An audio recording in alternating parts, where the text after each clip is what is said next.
afternoon, everyone. Welcome back to the Spirits Business Hub. I am Melita Kiely. I'm the editor of the Spirits Business magazine, and it's great to have you join us for our third talk of the day, Collaborate to Elevate, Rethinking Brand Building and Distribution Strategies in a Changing Industry. I am delighted to have Eoin Bara, CEO of Tipple, with me today. Eoin founded his company Tipple to offer flexible solutions for direct-to-consumer and business-to-business expansion across Europe. And we are going to hear more about Tipple shortly. Trade shows are, of course, a crucial tool to grow distribution, discover new routes to market, and open new networks, but it is challenging. Eoin, to begin with, I would love you to give our audience some insights into Tipple, what you do, and what inspired you to create the company. Oh, okay. So let's go back to how this happened, right? So that'll put a whole load more context on why I've done what I've done. So I used to own a spirits brand called More Irish Gin, which was the fourth biggest Irish gin in Ireland at one point. And I was coming across this problem where people will come from Germany or from like the Netherlands to Ireland, have the product and go, I love this. Can I buy it in my home market? And one of the problems was we were like, well, we don't have a German distributor. We don't have a Dutch distributor. And they would inevitably go, well, can we buy it on the internet? And I was like, well, that's super difficult. We can't do the taxes. It's going to cost us 30 euros to ship it from Ireland. And we were doing D2C in Ireland and the UK pretty well. But one of the problems that we were kind of coming across was, well, how do we expand this into Germany? How do we expand this into the Netherlands? And what I didn't want was a warehouse in every country and a shipping partner in every country and having boxes in every country. So, if you looked at Europe going 27 different countries, I just need 27 different warehouses. That wasn't going to scale. So what we took was the harder question, which was how do we do cross-border alcohol e-commerce? And how do we get our brand in the hands of the people that want it? And how do we create brand awareness across Europe? So that was the initial thought. And it took us 2 years to figure out how to do it from a legal, logistical, and compliance aspect. And then once I figured that out, I was like, this is going to be a problem across the entire industry. Why the fuck am I making gin? So I decided to sell my gin brand and just go all in on this. So what Tipple does is it enables an alcohol brand to pick the market that they want to sell to. They want to sell to Germany? Great. Open it up through Tipple, create your ads, get people to buy it. We take care of all the VAT, the excise, cross-border complications, get it delivered to the person with no interruptions. Amazing. And have you seen more demand for, e-commerce accessibility and for new distribution routes, particularly since COVID? So I think there's a couple of things here, right? So COVID changed buying behaviors. So before COVID, e-commerce penetration was somewhere around like 30%. Whereas during COVID, even my mum, who's like 69, was like buying stuff online. So the buying behavior changed and people became more au fait with like buying alcohol online because they weren't going to stores. But it also allowed them to get better selection and like find the product that they wanted to do. So the consumer behavior changed from there, and then also demand spiked from 2020 to 2024. Now, there's an inverse correlation. So what we kind of see is that in the market reports, we're seeing that everyone's saying the alcohol industry is down. But us as an e-commerce provider, we're actually seeing that our brands are continuing to grow because the channel is so low. It's starting at like an 8% penetration into e-commerce, whereas normal e-commerce is somewhere around 16%.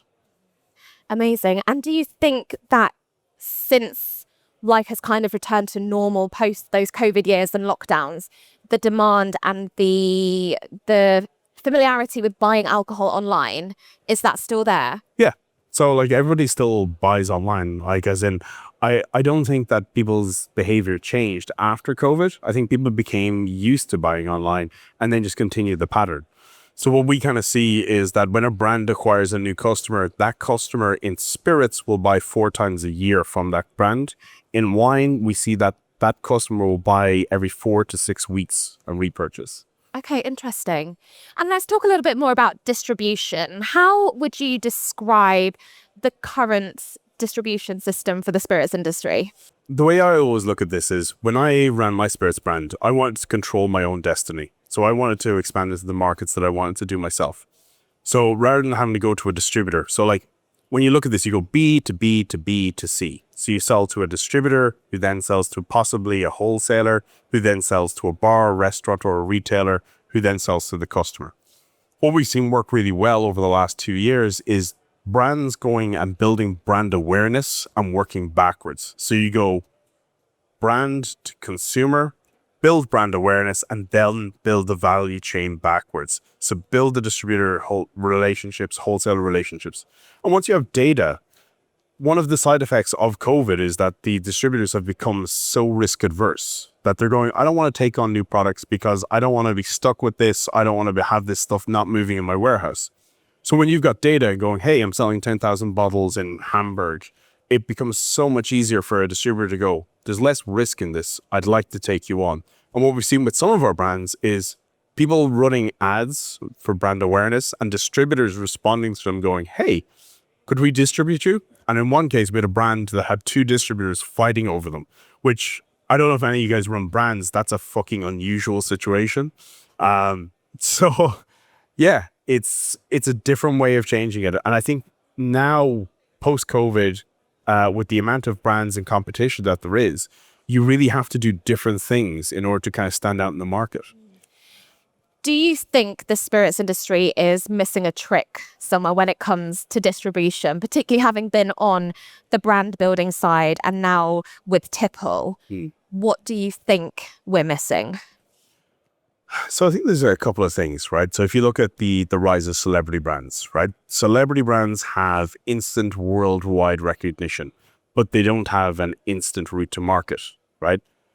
That's a huge problem. Like if you've got 40, 50 million eyes and they want to buy the product, but they can't buy it because it's not in distribution, what's the point? And it's a huge moat, a competitive moat for a lot of the large companies where they've gone, yeah, we've been in business 200 years. We've got distributors everywhere. So we can just launch a product and it'll instantly scale. The idea here with Tipple is to give the same advantage to a smaller brand or to a medium-sized brand or to a large brand to go, do you know what? I want to put a product into a market. I don't need to worry about how it gets done. I want one-click market entry. Say if you're a newer spirit brand, say I'm I have a new vodka brand and I come to you and I say, I want to grow this brand. So then how do you help facilitate that growth? So my experience with a lot of brands is that they are 2 guys or 2 girls working in a shed, right? And they make a fantastic product, but they have no idea how to do go-to-market strategy. They have no idea how to do brand building. They have no idea how to do digital. And they don't really have the resources to invest in it. So what we do is we kind of lend a helping hand because we built our brand in Ireland, UK, and then further afield.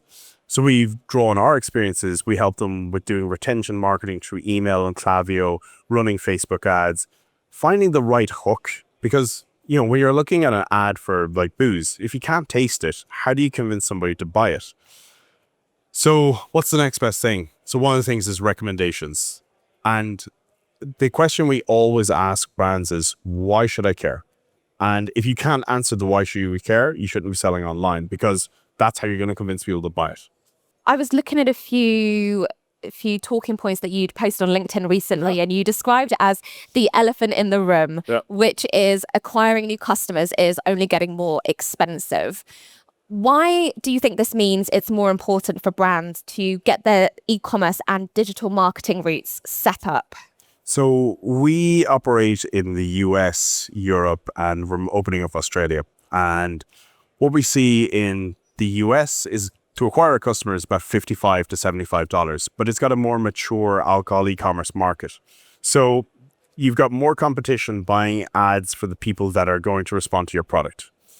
In the UK, which is a more mature alcohol e-commerce market, it's about 35 to 45 pounds.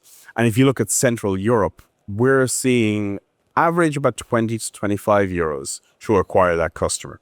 Now, if you look at the split of purchases for that person, every year they buy about 4 bottles. So we go, okay, it's 20 euros, but it only costs me 5 euros to sell that bottle. And then if you look at over the lifetime value of that person, What we're seeing so far now, we've only kind of been selling 2 to 3 years, but you're seeing people who are just continuously buying on that pattern. So the lifetime value of that customer is far higher than what it costs you to acquire them. So what's going to happen is there's going to be more competition. There's going to be more ads, more spirits brands, and it'll just get busier and it'll be less successful. Where do you recommend brands start when they're trying to navigate this part of the industry? It's kind of a tough one, right? Because every brand is different. So like we get brands come to us and go, oh, can we have a case study? And I was like, look, a case study won't tell you fucking anything because that case study is going to be specific to that person. Your brand and how you go to market is going to be completely different, and what people respond to is going to be completely different. So generally what we tell people to do is, one, start with your email list, right? Look at your email list. Look at the people who have already reached out and want to purchase it in certain countries. Look at the Google Analytics for where traffic is coming from your website. Look at the data to tell you where to go. But then also look at the consumption patterns of those countries, right? So, for example, a lot of companies don't look at the Netherlands. The Netherlands, 65% of people have bought online, and they also like to drink as much as the Irish, nearly, but not quite. So their consumption per capita is really, really good. But people kind of ignore it because they go, well, Germany's 40 million people. But you go, Holland's 11 million people, and they really like to drink. And they're far more successful in the Netherlands because there's less people competing for ads than there are anywhere else. And for Tipple, are you specifically setting up this distribution model for just Europe? No, so we're building a global infrastructure. So we do 42 US states. So we import and export out of New Jersey and bring it over to Amsterdam. We do Europe. So we're registered for 11 European markets. We only operate in about 7, and that's down to shipping costs because nobody wants to pay 20 quid to have a bottle delivered. So there's no point in offering it. What we do is when we get the volume built up, we actually negotiate the shipping rates down so it actually becomes really affordable and that you can scale into a market. We're opening up Australia this year, and then we're doing Singapore, South Korea, and Hong Kong. Amazing. So really taking things international then. The idea is a global infrastructure. Like, you should be able to sell wherever you want. Yeah. So it's the issues that you're seeing and the using Tipple to kind of facilitate better distribution relationships is a global challenge that you're seeing that needs to be met.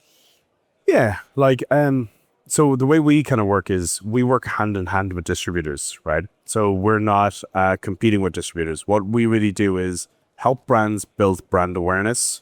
And when I ran an alcohol brand, it was like, yeah, you'd put money into brand awareness. It would go to some retailer site. I would never know how successful the ads were. I didn't know if I was just burning money or not. Whereas with having the e-commerce, you then get data, demographic data. You kind of figure out who your customer is, and then you can be more targeted. But it also allows the people that are seeing your ads aren't just people that are going to buy it online. They may go, oh, I've heard of brand A and I've seen it in the bar. I'm going to buy that now because I've seen the ad. I know a little bit about it. And it de-risks that whole purchase. So what we found is when people invest in D2C, it actually grows their traditional distribution business, but also it allows them to go to traditional distributors and work backwards from the brand and demand. Mm-hmm. If we look at direct consumer shipping specifically, why do you think this can sometimes be the better option than working with a distributor?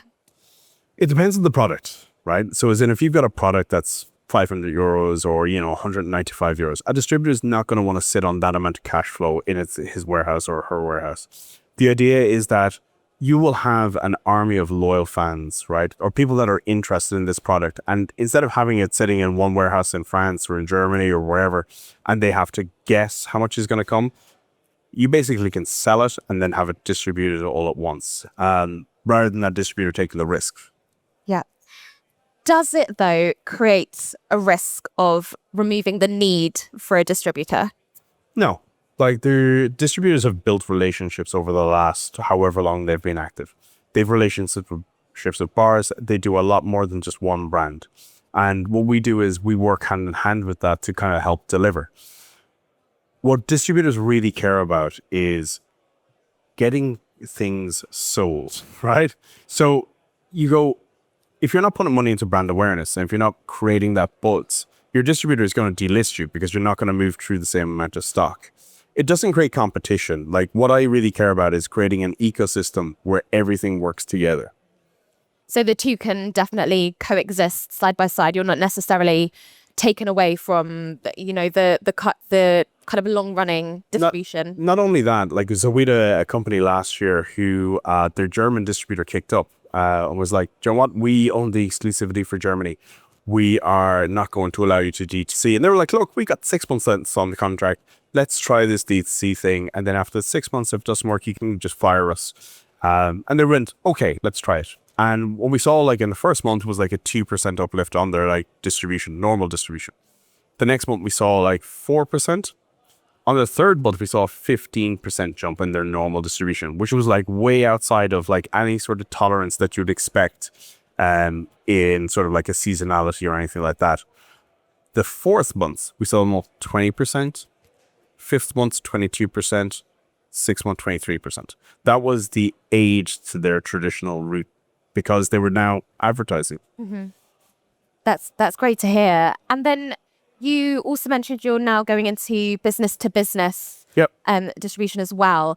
Is it a similar story there in terms of the benefits and not necessarily taken away from current models that exist? Exactly, yeah. So the idea here is to never replace anybody. Like, as in, we're just trying to make it better for brands because there's no data. You go, well, where is my thing selling? So I'll tell you an anecdote, right?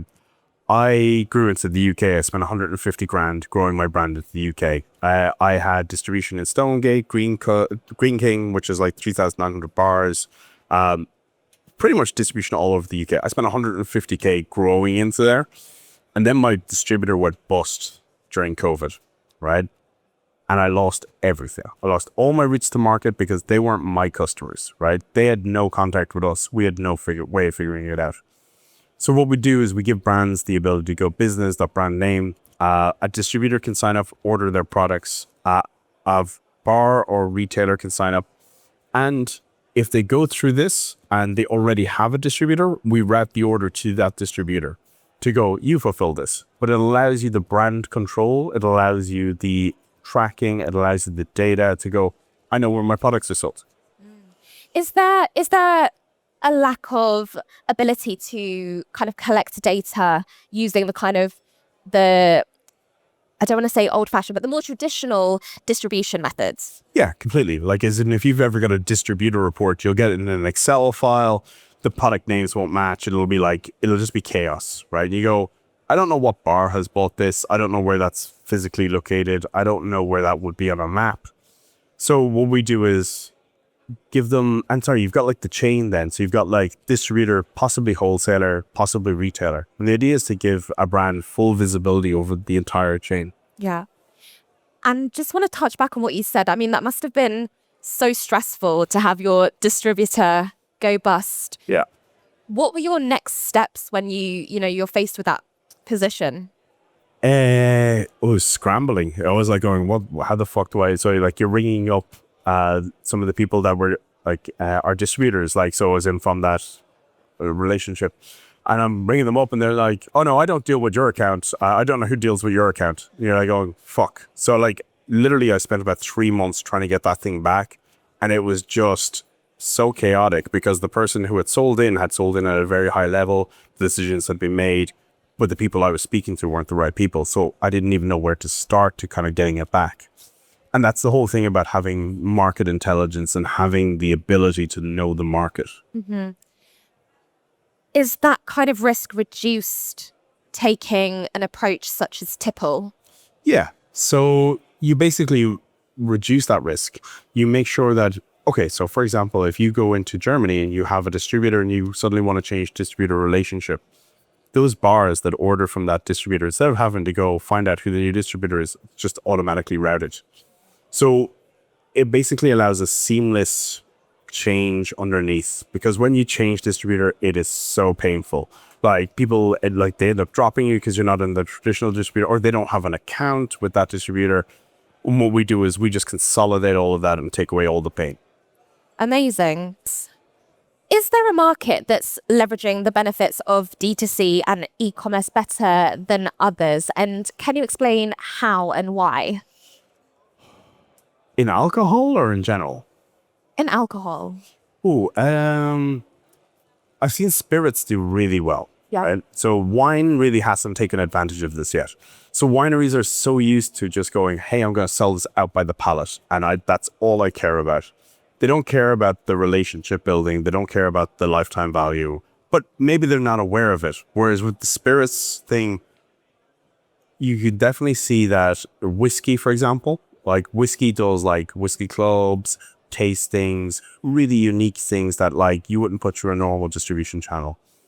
Vodka, however, not the same. Wine, lagging so far behind. We've seen gin where people do unique gins. But yeah, I think whiskey is the one that's leading the D2C charge. Yeah, that's interesting to hear. And what do you think that distributors are looking for from brands these days before they take them on? Well, I think there's two things, right? So we did a whole lot of distributor interviews. One of the things that distributors are really adverse to is risk. So they don't want to see that you don't have a plan to go into a market, or you don't have a budget, or you don't have like customers already there. They don't need to take risk. There's so many brands. There's so many brands that have actually expanded since like 2015. The market has become huge on the producer side. So they've got their pick of the litter. What we're seeing now is instead of consolidation, they're just saying no, because they're like, I don't want this risk. I don't want to be sitting on cash flow. I don't want this.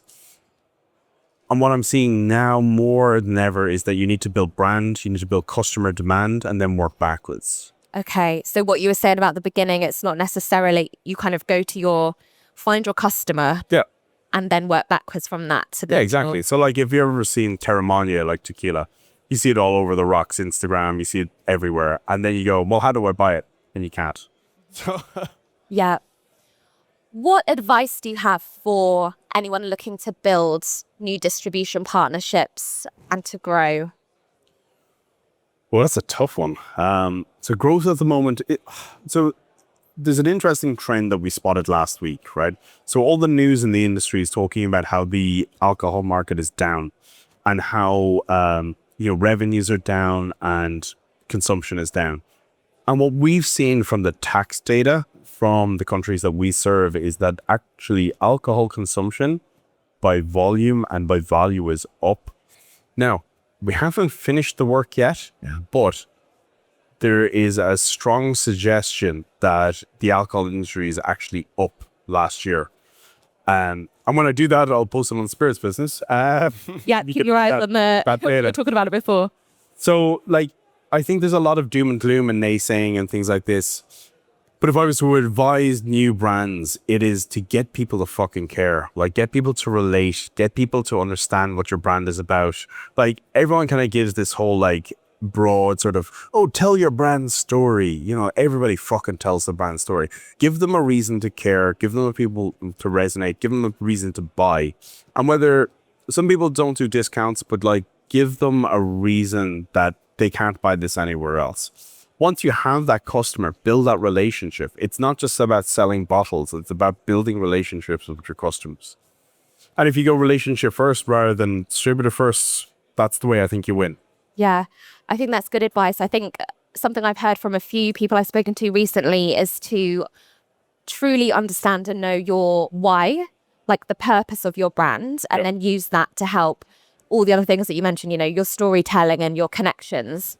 What is the biggest concern or mindset that you see holding brands back from growing their distribution as quickly and effectively as they'd maybe like?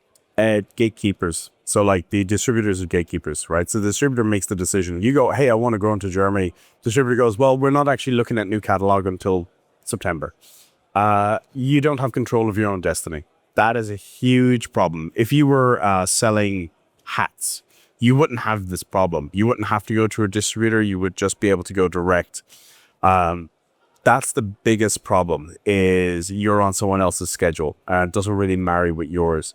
The next one is cash flow, because cash flow in the industry is super difficult. People not paying you on time. not being able to have that money to grow, and then just being able to like do that. They're the two things that I think is like really, really difficult.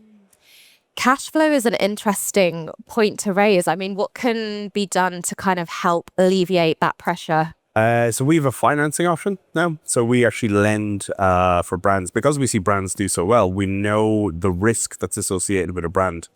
And then we help them grow the brands. We lend the money for them to grow the brands, and then we get paid back over an 8-month period.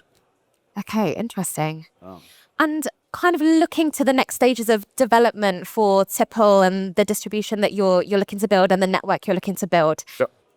What is next for you, and how is that going to really benefit the industry? So our next is our B2B product. So B2B product launches the end of May. We're trialing it in Ireland at the moment. It's going well with 6 distributors. We've got like 5 or 6 brands on it at the moment, and then 12,000 bars. So it's going really well. The plan then is to roll that out across Europe and the UK, and then to roll that out to Australia. So the idea here is to make it as seamless for a brand to sell anywhere they want, directly to a bar or restaurant, but without needing like the distributor in the middle. And if they do have a distributor, the idea is to route the order to them to make sure that the supply chain is uninterrupted. Okay, plenty to come from you guys then. Oh. And if we're kind of looking again at the more traditional distribution model, do you think the industry has been built in a way that supports the bigger brands to get much bigger? And you mentioned gatekeeping already, but prevents the smaller ones from growing in the way that they'd like? Well, I think you kind of look at it this way, right? So those bigger brands have like 200 years of a head start on you. It's very, very difficult to catch up unless you're able to do something remarkable, right? So there's certain companies that you've seen who have gone on the GTC charge and then like, built their distribution that way. The most and keeping companies out. So when you go to a distributor, you go, hey, look, I've got an Irish gin. And they go, well, we already have a gin, or we already have an Irish product. There's all of these things that keep people out of the market. Rather than letting the market decide what the winners and losers are, you've got these people who are going, do you know what? Like, we decide what we stock in our portfolio. We decide like how to push you. You need to put A&P budget behind it. You need to push this. So there's an artificial barrier there to a free market.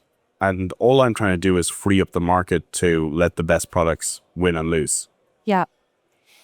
If there was one change that you could see in terms of how the distribution industry works, whether it's from a D2C perspective or a B2B perspective, the more traditional channels or the more digitalised options, what do you think could be the biggest change that could deliver the biggest positive outcome? I have no idea.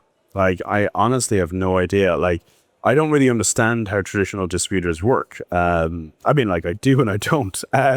So it's I have no idea how a traditional distributor makes their decision. When we did the research, they were down to a couple of things. 1, how well the brand looks. 2, how well it tasted. 3, where it fit in the market price-wise. And 4 was there a gap in the market to fit that in? And then some of the other responses came back was there a product that was similar to it that had already broken the market that they could piggyback off of?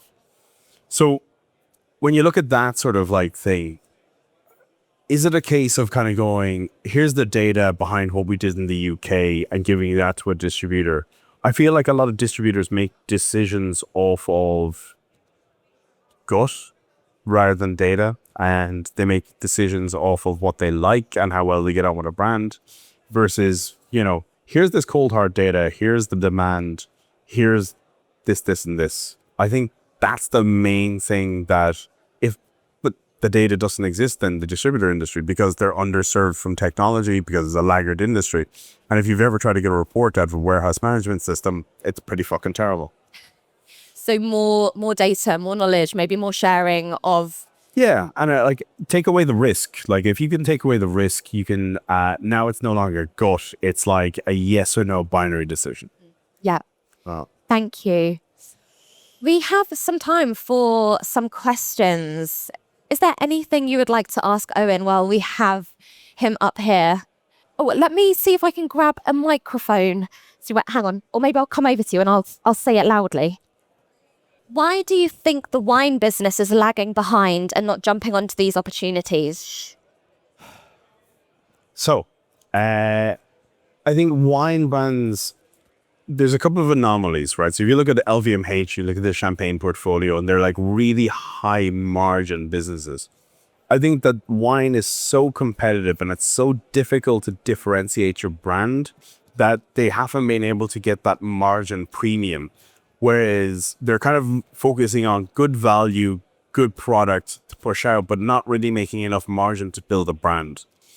That's why I think that they're lagging behind. And then they solely focus on the distributor to build a brand. Amazing. Well, we will be around for a little while more if you have anything else you would like to chat to Eoin or myself about. But thank you for joining us for this talk, and thank you, Eoin, for your time. Yep.